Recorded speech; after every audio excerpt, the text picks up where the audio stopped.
Hi, Rebecca from Two Red Shoes Mortgage Brokers, and I want to talk to you about what it actually costs to sell a property and buy another one, and why you should make really clever choices when you're buying a property as much as you possibly can. I see a lot of first home buyers, and because I've been doing this for a very long time, I know that a particular buyer who's sitting in front of me who is, say, mid to late 20s, they don't have any kids, they're settled and in a happy couple. I know that there's a really good chance that they're going to be having kids in the next few years. I have seen those couples buy 1 or 2 bedroom units and come back in 2 years and go, we've just outgrown it, what do we do? What you need to understand is when you're selling a property, you're paying an agent fee, it's going to be just under 3% or around about that 3% of the value of the property that you're selling. So imagine that on a $600,000 property that these first home buyers might be getting out of, it's going to be something like $20,000 or $30,000. Then we've got legal fees, we've got a little bit of loan fees, and on the flip side, the same again.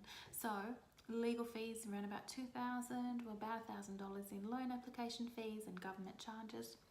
And the big one, stamp duty, just under 4% of the new value of the property that you're buying. So if you're stepping up to a $700,000 property, for example, or 8, that's $25,000, $30,000, $35,000 worth of stamp duty. So consider the exercise sort of a $50,000 to $60,000 exercise. What does that mean?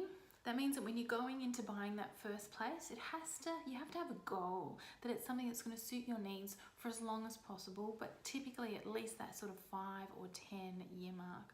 If you are that couple, that sort of late 20s, married, settled, I don't recommend that you buy a 1 bedroom unit. I recommend that you buy something that's at least got some space for 1 baby and maybe a swing set in the backyard. The cost of changing over is just too prohibitive. Another thing that I hear about is people say to me, oh, I'm going to buy something in a country location and that's going to be my deposit on Sydney. Doing something is better than doing nothing, right? But in those country locations, if you apply the same kind of math, if you spend something like $400,000 in a regional town, and then you sell, and then you buy again in Sydney, you're not going to have that sort of $60,000 changeover exercise. But what I want to know is, what did your deposit do while it was sitting in that regional location?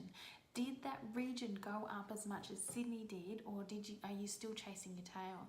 Maybe now the deposit you need in Sydney is even bigger than what it would have been if you had bought there instead of the regional location. Look, it's just about making educated decisions, looking at all of your options. It's certainly, as I say, better to do something. It's often better to do something than to do nothing at all. But kind of understand what you're doing and why you're doing it. Happy to help you do all of the numbers. Of course, we've been around the block a time or two, so we know what we're talking about. Thank you for listening.